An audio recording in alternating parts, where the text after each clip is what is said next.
بسم اللہ الرحمن الرحیم۔ السلام علیکم۔ آج ہم پڑھیں گے سورہ یوسف، اردو ترجمہ۔ اس نے جواب دیا، آج تم پر کوئی گرفت نہیں، اللہ تمہیں معاف کرے، وہ سب سے بڑھ کر رحم فرمانے والا ہے۔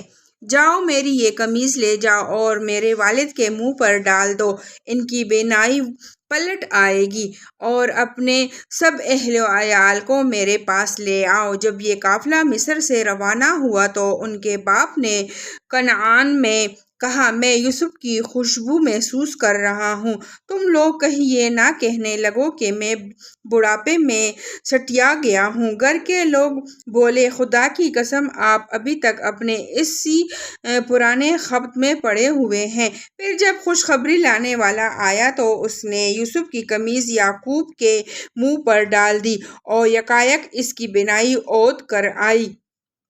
تب اس نے کہا، میں تم سے کہتا نہ تھا، میں اللہ کی طرف سے وہ کچھ جانتا ہوں جو تم نہیں جانتے؟ سب بول اٹھے، ابا جان، آپ ہمارے گناہوں کی بخشش کے لیے دعا کریں، واقعی ہم خطا کار تھے۔ اس نے کہا، میں اپنے رب سے تمہارے لیے معافی کی درخواست کروں گا، وہ بڑا معاف کرنے والا اور رحیم ہے۔ پھر جب یہ لوگ یوسف کے پاس پہنچے تو اس نے اپنے والد کو اپنے ساتھ بٹھا لیا اور اپنے سب کنبے والوں سے کہا، چلو اب شہر میں چلو، اللہ نے چاہا تو امن چین سے رہو گے۔ شہر میں داخل ہونے کے بعد اس نے اپنے والد کو اٹھا کر اپنے پاس تخت پر بٹھایا اور سب اس کے آگے بے اختیار سجدے میں جھک گئے۔ یوسف نے کہا، ابا جان، یہ تعبیر ہے میرے اس خواب کی جو میں نے پہلے دیکھا تھا۔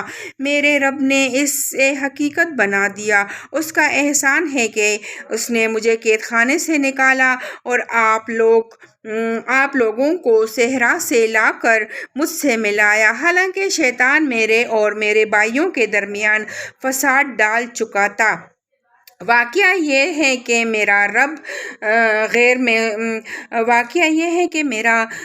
رب غیر محسوس تدابیروں سے اپنی مشیت پوری کرتا ہے، بے شک وہ علیم اور حکیم ہے۔ اے میرے رب، تو نے مجھے حکمت بخشی اور مجھ کو باتوں کی تہ تک پہنچنا سکھایا۔ زمین اور آسمان کے بنانے والے تو ہی دنیا اور آخرت میں میرا سرپرست ہے۔